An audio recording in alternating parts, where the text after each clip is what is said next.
There you have it, folks. The Fed just announced another 75 basis point rate hike, making it the fourth consecutive rate hike of this size. Before Fed's meeting, Wall Street and politicians were hopeful that maybe Fed might finally consider softening their aggressive campaign and raising rates by 50 basis points instead of 75. Especially with midterms elections being right around the corner, some were hoping that perhaps a smaller rate hike would be more suitable. All that hope was just wishful thinking, as the Fed made it clear last Wednesday that it's still too early to pivot, and they will keep fighting inflation with higher interest rates until the target of 2% inflation is reached. As of today, inflation is still hovering around 8.2%, which shows that there's still a long battle ahead between the hawkish Fed and non-transitory beast. So far, it's a battle the Fed is losing. It was all fun and games in 2020 and 2021 when the federal funds rate was at near 0%, helicopter money was flooding the economy, and the stock market was surging to record highs. Quantitative easing was the norm. But as we all know, good things never last forever, even though back then it seemed like they will. In late 2021, the Fed started to get concerned about inflationary pressures building up in the economy, despite saying earlier inflation is nothing to worry about. So to splash cold water on a hot economy, the Fed decided to start hiking rates. And hike rates they did. The Fed funds rate today sits at 3.7% to 4%, the highest level since January 2008. As a result, the stock market has been steadily declining since the Fed's aggressive rate hike campaign launch. Year to date, Dow Jones is down by 12.5%, S&P 500 is down by 22.4%, and the worst of them all,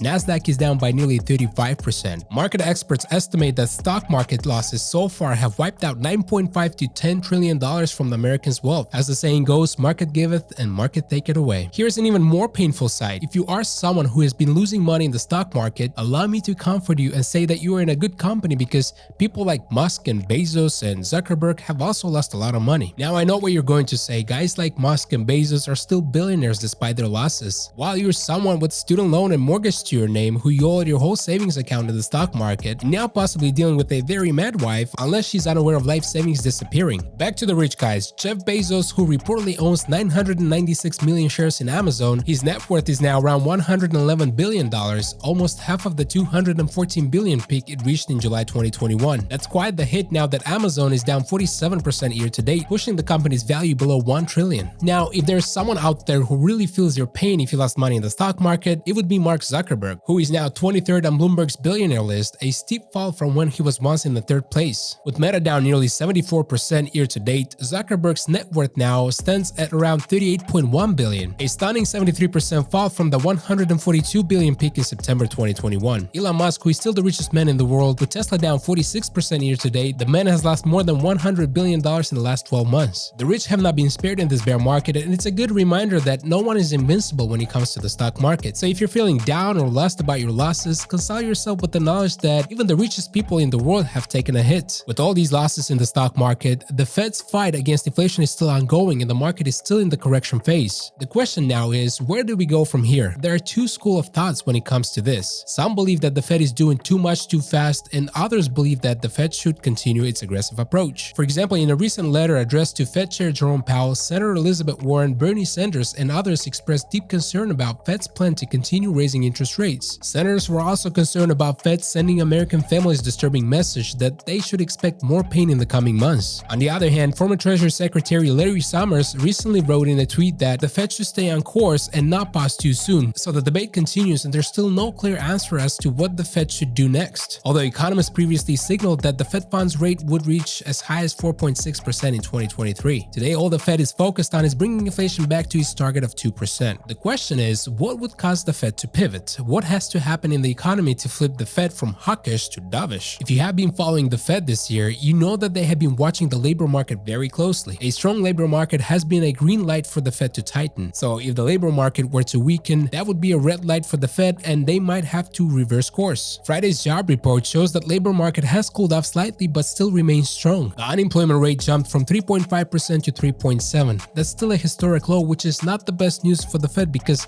remember, the game plan is to make it expensive for the consumers to borrow, which in theory will slow down spending. That will cause demand to cool off. Yes, as harsh as it sounds, the Fed wants some of us to lose our jobs and lose money in the market. Some of you may die, but it's a sacrifice I am willing to make. reassuring us that it's all for the greater good, a short-term pain for long-term prosperity. At least that's what their philosophy. Recently, Jerome Powell openly admitted that he's anticipating the unemployment rate to reach 4.4% next year. This hints that the Fed will stick to its aggressive approach as long as the unemployment rate is below 4%. Once people start losing their jobs, it will be very hard for the Fed to justify rate hikes. I believe we would have to see a job market recession before the Fed begins any talk about rate cuts. That's all I have for you today. I hope you found this information worth your time. My name is Vitaly with Moskalenko Brothers. Take care and stay informed. I will see you next time.